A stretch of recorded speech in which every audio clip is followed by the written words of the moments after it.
eu que agradeço, né, a oportunidade de falar um pouquinho do trabalho. No ano passado, eu acho que eu estive aqui com vocês. Acho que deve ter tido algumas pessoas que estão aqui, né, na plateia, que deve ter assistido a outra apresentação. Eu falei no geral, os trabalhos que a gente fazia, né, que a gente faz lá no nosso grupo de pesquisa, né? E hoje eu vou falar num trabalhinho mais específico, tá? Que é um projeto que eu pensei assim, o que eu posso falar mais assim, né, para eles assim.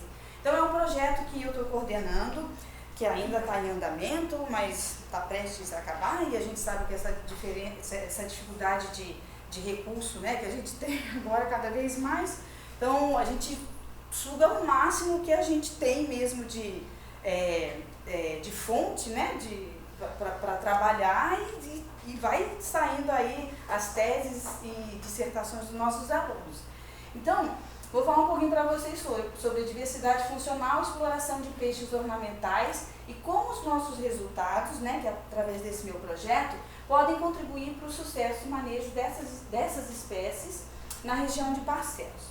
Então, para contextualizar um pouquinho para vocês, um pouquinho desse meu projeto.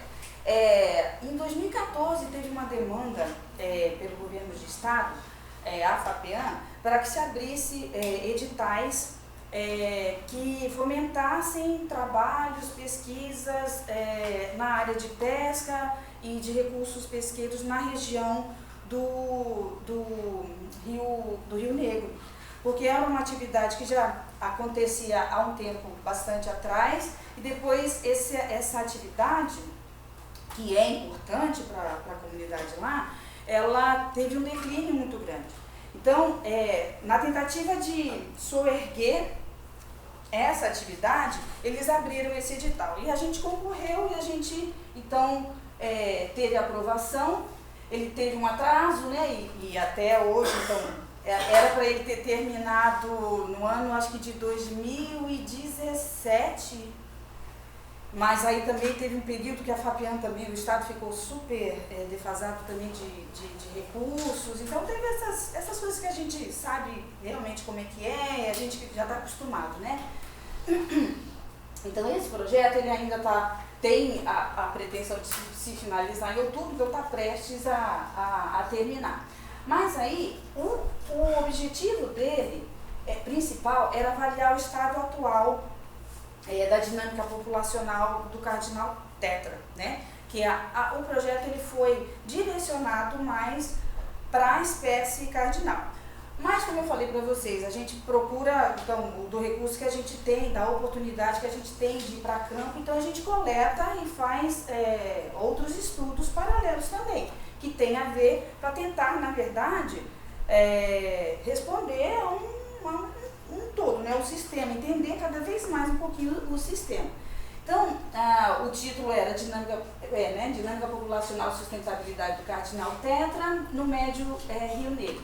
E a gente juntou várias pessoas, Sidneia, o Efrem, tem pessoas da universidade, a Ezenil, Thomas. Se eu bater com esse negócio aqui, não tem problema não, né? Não, por isso que a borracha tá ótimo. Tá? E aí disso, gente, então, a gente teve, no mínimo, 3 produtos que estamos tendo aí, que foram 2 dissertações que já foram terminadas, que é a dissertação da Paola Rodrigues, orientada por mim e pela Sidneia, que na verdade ela realmente que tocou esse trabalho sobre a estruturação populacional do cardinal. E o Danilo Castanho, que também meu aluno, acho que algum de vocês aqui conhece ele, eu e o Jansen, daí o que a gente aproveitou? Então, já que as coletas estavam sendo feitas nos igarapés, que tem a atividade de pesca ornamental, a gente queria entender um pouquinho sobre a estrutura geral da comunidade, como as espécies ornamentais poderiam estar contribuindo para a diversidade funcional desses igarapés. O Danilo agora, então ele já terminou o mestrado dele, mas ele entrou no doutorado e que está em andamento, e na verdade ele está dando uma continuação do que foi o trabalho da Paola, e expandindo áreas de atuação, né, e também de distribuição do cardinal. Eu vou falar um pouquinho mais para frente sobre isso. Então, o que a gente sabe, que quando a gente tem uma sobreexploração direcionada da pesca, isso a gente tem bastante, tanto na pesca comercial, que é voltada para espécies de consumo, né, alimentar, e também para a pesca ornamental, que é para aquariofilia e comércio de peixes ornamentais. O que a gente tem é uma grande pressão num grupo pequeno de espécies, né? E isso o que leva? Pode levar à redução das populações ali e essa perda potencial de função. É o que a gente vai falar mais aqui, né? O tema do que eu escolhi para trazer um pouquinho para vocês. Na região do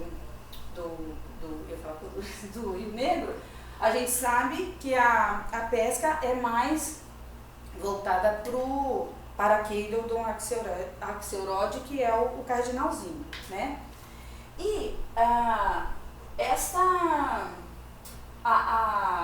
o ICMBio ou o IBAMA, eles têm uma lista, né, tem a instituição normativa, que é aquela 010 de 2012, ela rege, né, ela traz uma lista de espécies que podem ser comercializadas.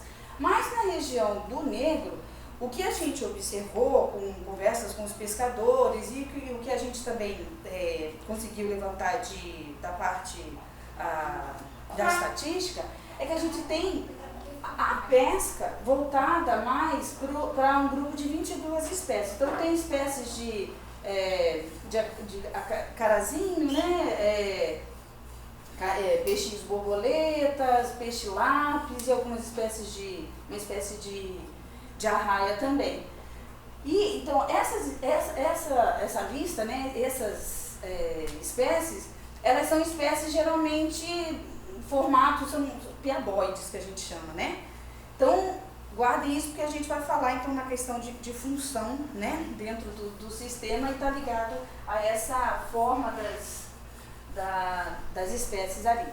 Então o objetivo nosso, um dos objetivos dentro desse projeto nosso, era avaliar então essa contribuição dos peixes ornamentais para a estrutura funcional da Assembleia como um todo. E essas assembleias, como a gente sabe, não estou falando para vocês, então ela já sofre, ou em alguns igarapés já sofria uma exploração intensa da pesca de peixes ornamentais. E a nossa questão, então, diante desse cenário, era pensar, será que a retirada dessas espécies, né, que a gente está falando que geralmente era um grupo de espécies, aquelas 22 espécies que eu mostrei para vocês, isso poderia acarretar uma perda de função para o sistema? E se isso, ou existiria talvez um nível que a gente chama de redundância funcional, ou seja, espécies tendo a mesma função ou funções semelhantes ali no sistema, se isso poderia então compensar esse efeito de sobreexploração, tá? Então esse foi o nosso objetivo. Mas para a gente entender um pouquinho sobre a abordagem funcional, não sei se vocês tiveram tempo de ler aquele artigo que eu passei, foi muito geral, mas assim, tem muito mais coisas sobre diversidade funcional, e se vocês quiserem se aprofundar, eu não sou a pessoa mais indicada, mas eu tenho também bastante literatura, mas o Danilo pode ajudar vocês, tem bastante coisa já sobre diversidade funcional. Então a gente vai dar um passinho atrás, né, para a gente entender melhor isso. Então, toda espécie, ela desempenha um papel dentro da comunidade, dentro da assembleia, tá? E é um papel importante ali.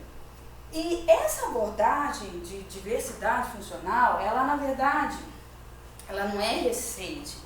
Ela teve início, se a gente pensar, lá nos anos 1927, com os trabalhos do Elton, quando ele já falava do uso diferencial de recursos pelas espécies. Então ele já dava um entendimento de que as espécies elas tinham papéis diferentes dentro daquela comunidade, né?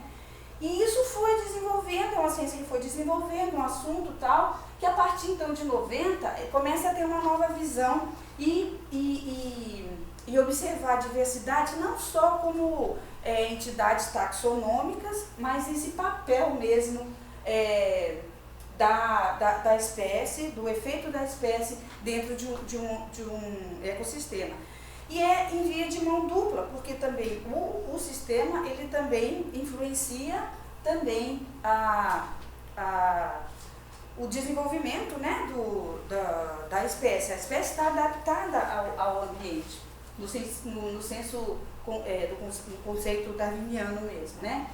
Então, gente, quando a gente fala assim, espaço funcional, o que a gente está falando é da representação de um conjunto de funções desempenhada pelas espécies, por todas as espécies que fazem parte daquela assembleia. Então, é a diversidade funcional da assembleia, tá?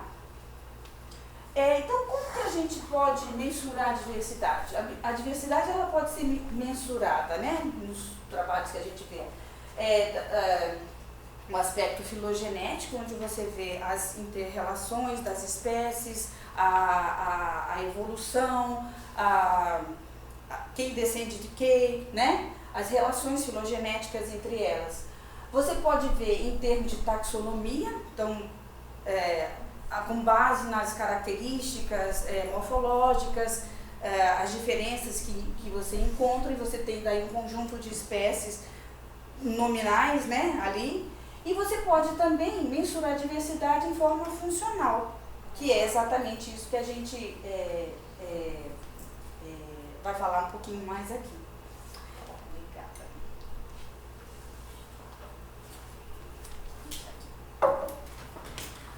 Então, gente, como que a gente mede, então, essa diversidade funcional? Então, fala dessas diferenças em termos de função das espécies dentro daquele ecossistema. Mas como que a gente mede, né, essas diferenças funcionais entre as espécies? É por meio dos atributos ecológicos. E isso, então, é a abordagem funcional, tá? Dá para entender, né? Então, a abordagem funcional, ela leva em consideração a parte de ecomorfologia, é toda a morfologia do peixe, né? As medidas que a gente faz, que isso se traduz em uma função da espécie para a comunidade. Então, por exemplo, se a gente tem os bichos que têm dentes cônicos, agregado com uma característica de boca grande, poucos rastros branquiais, a gente deduz, ou seja, é um piscívoro, né? Então, são características que você tem, então, são as formas, né, que te fala muito sobre a função e que daí vai te falar o papel daquela espécie dentro da comunidade, do seu nicho ecológico. Então, a gente tem a ecomorfologia, ela pode ser expressa, né, a gente pode estar medindo isso de várias formas e é um conjunto, na verdade, de características. Então, você tem formas de dente, números de dente, posição da boca, tamanho de boca. Então você tem peixes, né, os loricarídeos com boca ventral. Então tudo isso traduz uma função. A gente tem também, por exemplo, extrato, aonde que eles estão se forrageando, se é no fundo, se é em meia água, se é em superfície. Se a forma ou o comportamento de cata de item na superfície ou no fundo, tudo isso, período de forrageamento, né? Peixes que têm olhos grandes, então, será que eles estão tem atividade mais intensa no período noturno, período diurno? Tamanho da boca também, isso vai te traduzir em tamanho ou a forma como ele se alimenta, se é embocada ou se é engolindo a presa por inteiro.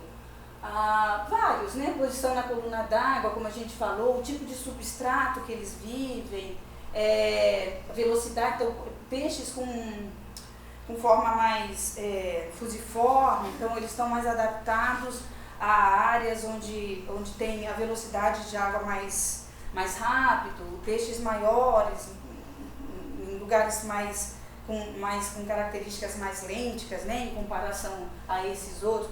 Então, é um conjunto de informações que você tem dessas medidas ecomorfológicas, que elas são então combinadas, o que a gente chama de atributos funcionais. Então aqui, né, você tem largura da boca, altura da boca, largura máxima do corpo, altura também. Então isso você traduz no que a gente chama de atributos funcionais, tá? Nesse trabalho do Danilo, então ele utilizou 16 atributos funcionais. Então ele fez uma combinação, ele mediu várias características mesmo da espécie, área de nadadeira, tudo, um monte de coisa. E foi traduzido isso em 16 combinados, né, e traduzidos em 16 atributos funcionais. Que são esses, né? Então, os atributos funcionais que levaram, que ele utilizou para a pesquisa, foram atributos que respondiam mais sobre a locomoção e utilização do ambiente. Então, aquilo que eu falei, posição, a área e posição de nadadeira, o tamanho do corpo, o tamanho do olho, posição também do olho, e também aqueles atributos ligados à alimentação, como a abertura de boca, o tamanho, a posição da boca, número de rastros branquiais, enfim, várias características que foram então traduzidas nesses 16 atributos. E aí nós utilizamos para o trabalho dele 2 índices funcionais.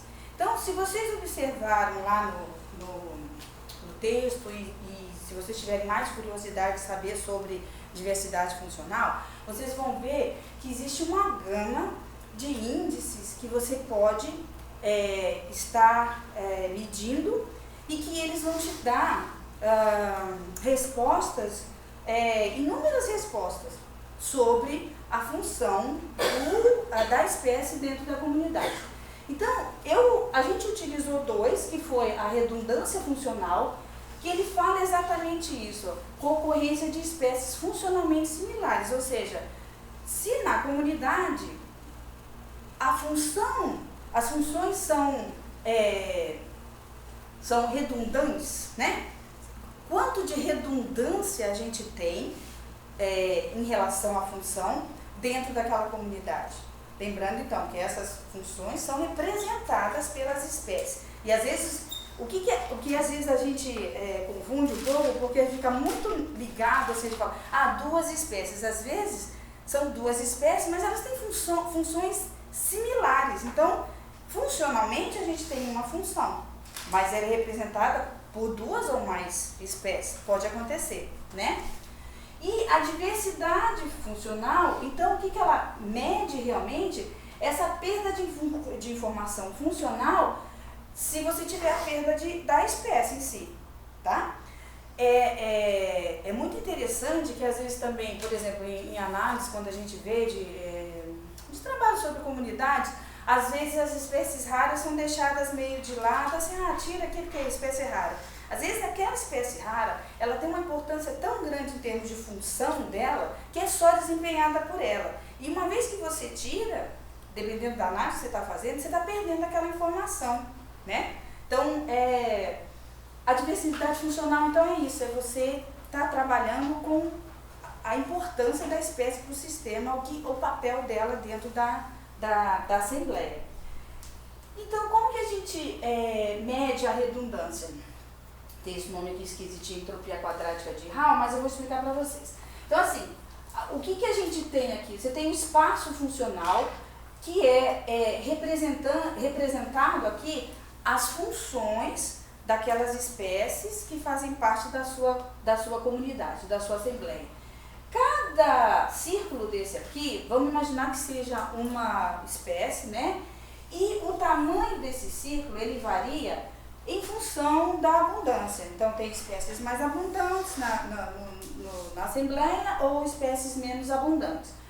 Quando a gente fala redundância, o cálculo da redundância, ele é baseado nisso que a gente chama de entropia quadrática de Hall, que ele faz a comparação para a par. Então, imagina, compara essa com essa com essa, todas, né? Faz a comparação de todas as espécies em termos funcionais e vê essa diferença que existe E a redundância é exatamente esse somatório de todas essas diferenças entre pares de espécies, tá? E é ponderada pela abundância, como eu falei. Então, é importante a gente observar essa questão da ponderação por abundância mesmo, porque às vezes você tem, se a gente pensar, a função ela é desempenhada pelo indivíduo, né? Não é pela espécie. A espécie está lá, é representada pelos seus indivíduos, né? Então a questão da abundância é bastante importante. Tem algumas outras medidas mesmo de diversidade que não levam em consideração, não é ponderada pela abundância, mas essa é. Então, gente, no trabalho, o que a gente fez? A gente trabalhou estamos trabalhando ainda, né? Na área aqui do Rio Negro, na área de Barcelos, na região de Barcelos. Nós já coletamos em 13 desses igarapés, então a gente tem esses igarapés da bacia do Rio Tu, do Rio Aracá, do Rio Cuyuni e alguns igarapés que eles lançam diretamente no Rio Negro, tá? Essas coletas foram feitas assim, padronizadas para a gente conseguir ter uma amostragem da assembleia mesmo em cada um desses 13 igarapés aí. E o que a gente fez então? Então a gente calculou, né,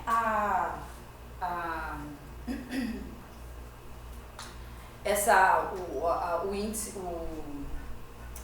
a redundância, né? E vendo assim, por exemplo, igarapé A. Então a gente viu quais espécies ornamentais tinham lá. Então, por exemplo, a gente tinha essas 5 espécies ornamentais. Nós sorteávamos mais outras 5 espécies pertencentes à Assembleia que não eram consideradas espécies ornamentais e calculávamos então a redundância. Isso foi feita várias vezes para que a gente tivesse então uma variação, como é que é a variação da redundância.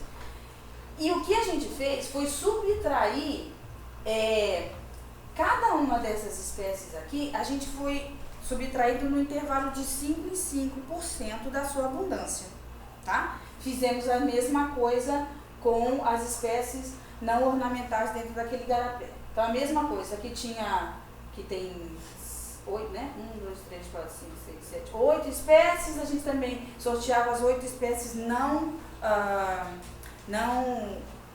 com características de não ornamental e fazíamos a mesma coisa, tá? Então, o que a gente tinha daí no final? A gente tinha aqui os igarapés, aqui é só um exemplo, eu não coloquei os 13 igarapés, mas a gente tinha a lista dos 13 igarapés, onde a gente tinha, primeiramente, a condição original, então, sem a retirada a subtração dessas espécies. Então, lembra, o que a gente fez? Subtrair a abundância de 5 em 5%, tá? Então, a gente fazia primeiro o cálculo na condição original, depois fazia, retirando 5% dessas espécies e das espécies também não ornamentais, e calculava. E fomos fazendo isso de 5 em 5 até como se tivesse a extirpação total daquela espécie, para ver o que acontecia, tá? Então, até 100% de subtração. E aí a gente, então, comparava os valores e testava com o Wilcoxon pareado, um teste simples que a gente fez, né? Isso, então, para a redundância funcional.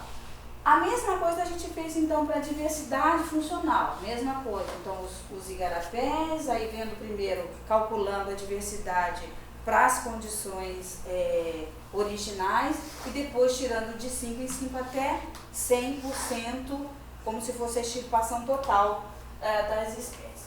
O que a gente, aqui também a gente fez também o pareado, né? Então, o que a gente observou em relação à redundância funcional? Aqui, cada gráfico desse aqui representa um igarapé. Então, são os 13 igarapés.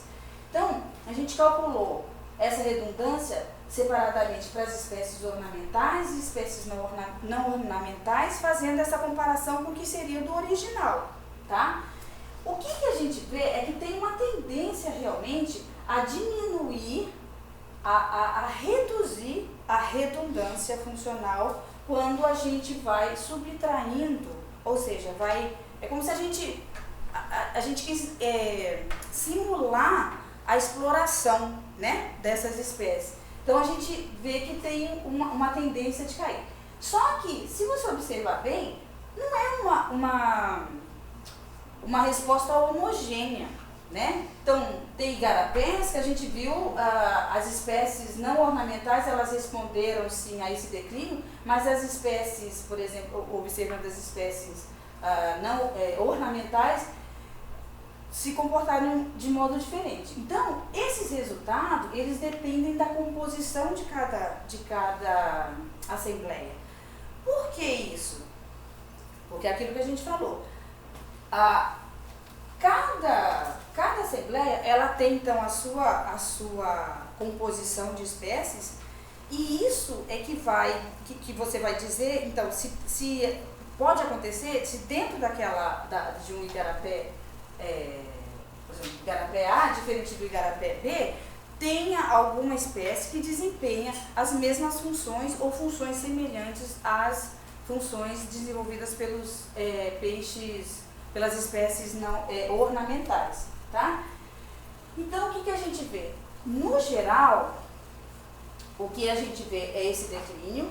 A gente vê uma perda média de redundância por volta de 4%, tá? Mas em algumas ocasiões, a gente viu até perda de 12% da redundância funcional. E isso, o que é? O que a gente analisa, né? Então, aquelas espécies com maior redundância, elas são muito mais firmes, ou seja, elas não são vulneráveis, não comparativamente àquelas que são com menos redundância, elas são menos vulneráveis a essas alterações ambientais ou à pressão de pesca, tá? Isso a gente viu também em relação à diversidade funcional. Então a gente mediu, fez a mesma coisa, aquele mesmo processo, como eu mostrei, né?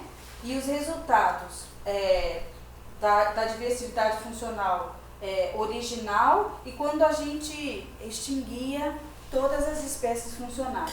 O que a gente viu? As espécies sempre tinha uma diminuição dessa diversidade, sendo que as espécies ornamentais, elas contribuem em média com 33% da diversidade funcional da comunidade toda. Só que a gente poderia pensar, bom, se ela contribui com 33%, então se você tivesse uma extirpação total dessas espécies, você também teria uma perda total de 33%, mas não é isso. Por quê? Quando a gente foi ver em relação à perda de diversidade, na realidade ela reduz a quase 25%. Por quê? Porque na comunidade existem então algumas espécies que têm a função, desempenham as funções que essas espécies ornamentais estão também desenvolvendo lá, tá? Então nisso, o que a gente vê? A importância, né, de você fazer esse manejo separadamente para cada igarapé, porque cada igarapé tem a sua composição. E essa composição tem que ser levada em consideração para você poder dizer se uma pesca, uma sobreexploração, pode ou não levar ao declínio ou a alteração no sistema, no ecossistema ali que você está estudando, tá? Esses resultados, então, foi quando a gente fez, então, a retirada daquelas 22 espécies consideradas ornamentais. Mas a gente sabe que lá na região de Barcelos, o comércio ele é mais voltado para a espécie do cardinal. Então, quando a gente faz essa mesma retirada, mas apenas do cardinal, o que a gente observou? Que numa subtração da abundância do cardinal, isso é em média dos 13 igarapés que a gente observou, então a gente tem, quando a gente reduz a abundância do cardinal em 35%, você já tem uma diferença do que era o original e o que você está olhando agora, tá? Aí, isso por quê, gente? Porque, então, várias espécies podem também serem espécies de grande abundância, o cardinal né? Ele utiliza, outras espécies podem utilizar o ambiente, estar utilizando o ambiente de forma similar a como o cardinal utiliza, e explora recursos comumente encontrados em todos os igarapés. Então, essa questão, ela garante, então, de você ter outras espécies com essas mesmas funções, ela garante o desempenho das funções ecológicas dentro do sistema, ou seja, se mantém o sistema, né, ele é um sistema que a gente pode considerar um sistema resiliente, ou seja, pode haver uma alteração, mas ele consegue, de alguma maneira, voltar ao ponto inicial. Tá? Então, gente, as espécies ornamentais, elas propiciam uma maior redundância funcional e contribuem consideravelmente com a diversidade funcional das assembleias estudadas. Cada assembleia, ela precisa então ser analisada ou manejada de modo independente, como a gente falou, já que respostas à subtração gradual das espécies pode ser diferente em cada local, e isso vai depender da composição de espécies de cada assembleia. Se a gente for comparar como que é a pesca ornamental na região de Barcelos e a pesca lá na região de Altamira, no Rio Xingu, a gente vê, ela tem uma diferença, né? Então, lá no Rio, em Barcelos, geralmente, então, a base da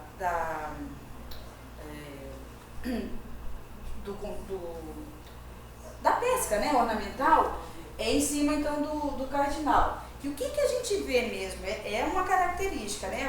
Quando você vai para aquários aí, as pessoas elas procuram o cardinal, mas nunca se compra um cardinal só. Então, é aquela espécie que visualmente ela é importante em grupinhos, né? Então, assim, o consumo ou a exploração dela realmente necessita de grande quantidade de indivíduos para ser lucrativa.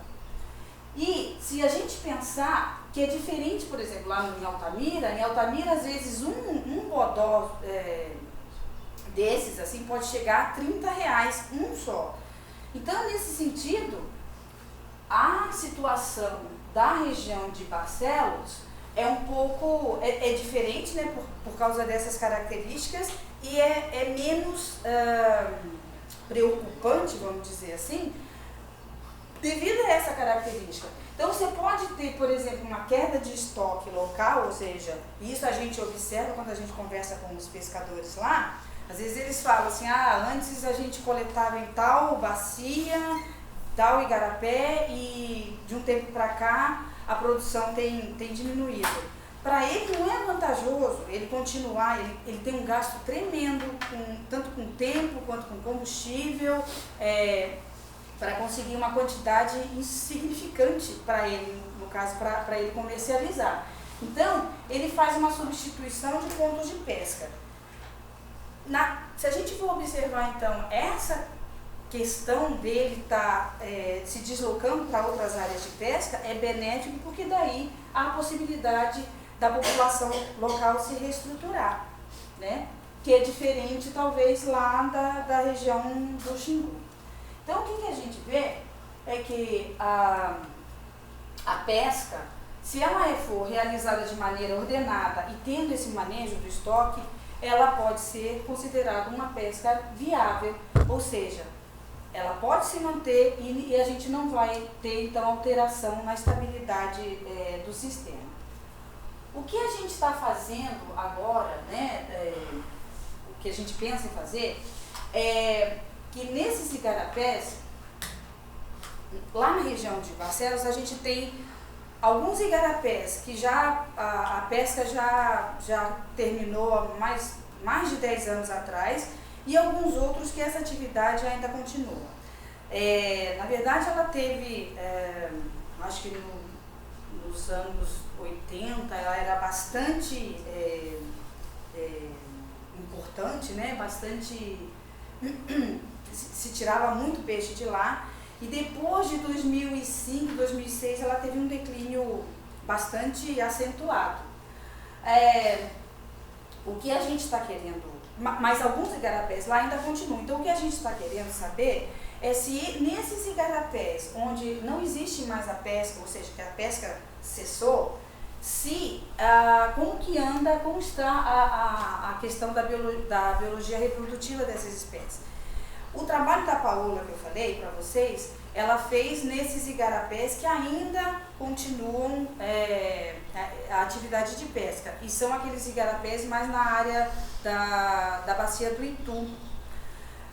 E nesses igarapés, então, a gente já tem esse resultado que foi gerado com a dissertação dela. Então, a gente sabe que os peixes, eles estão, o L50 dele é mais ou menos 1,5 cm, eles se reproduzem principalmente no período de quando as águas começam a subir, né, na enchente, mas eles têm uma relação bastante grande, assim, o gatilho reprodutivo dele é quando as águas sobem. Então, quando às vezes acontece alguns repiquetes, acontece também das espécies maturarem, né?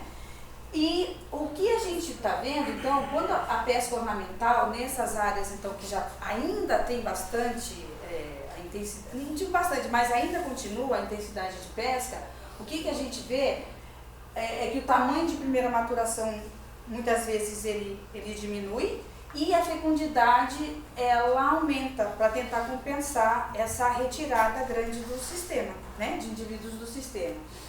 E então, o que a gente espera, o que a gente pretende fazer, o trabalho do Danilo no doutorado, é ele trabalhar com a parte de reprodução dessas espécies, mas em áreas que já cessaram a pesca do cardinal, e comparar. E o que a gente espera? Que talvez nessas áreas, então, que já se cessou, né, essa atividade há mais de 10 anos, talvez o tamanho de primeira maturação ele tenha se elevado, e talvez a fecundidade diminuída, né? Porque daí ele pode ter chegado ao que era original.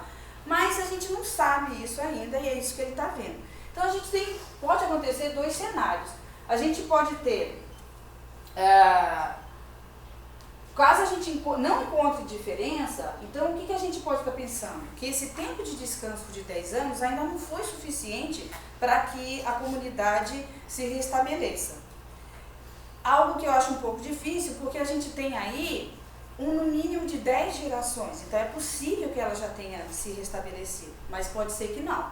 Ou então, caso a gente também não encontre diferença, o que a gente também pode estar pensando é que nesses igarapés que ainda mantém-se as atividades, essas atividades não estejam influenciando essas alterações, dando respostas, né, da população, como se fosse uma sobreexploração. Mas isso a gente ainda tem que, então, estudar. Uma outra coisa que a gente precisa fazer, que é a questão da informação que a gente precisa dar para os pescadores, é fazer essa estimativa de estoque do cardinal, como a gente pensou, né, falou, para poder a gente balizar o quanto que se pode tirar dos cardinais sem que você tenha um prejuízo no sistema, tá? E a questão do manejo, que precisa ser local, como a gente falou, por causa dessas características da questão funcional mesmo dentro de cada igarapé, que a gente viu que é diferente, há uma resposta diferente. Então, quando às vezes as políticas públicas, em termos de políticas públicas, você tem às vezes ações, mas que são ações que devem ser, que eles acham que devem ser colocadas de maneira geral para uma área, e a gente vê que muitas vezes não é assim, que você tem que cuidar e ter uma visão mais local, pelo menos é isso que mostrou os nossos dados, que tem essa resposta muito ímpar, né, de cada igarapé. Então é isso que a gente está fazendo, está continuando nesse projeto, e a gente espera ter bons resultados mesmo para poder realmente dar resposta, eu acho, né, ao comunitário, às pessoas que trabalham com isso. Se a gente pensar muito, essa atividade era uma atividade que realmente era bastante desenvolvida na região, e com essa queda, então, a partir de 2006, 2005, 2006, então deixou muita gente sem emprego, tem o êxodo, né, para Manaus, então cria-se um conjunto de dificuldades mesmo para essas pessoas poderem viver dignamente lá. Então é isso que a gente está pensando em fazer e continuar nesse estudo, com a ajuda dos meus alunos, claro. Então é isso, gente. Foi curtinho, mas deu para vocês entenderem um pouquinho.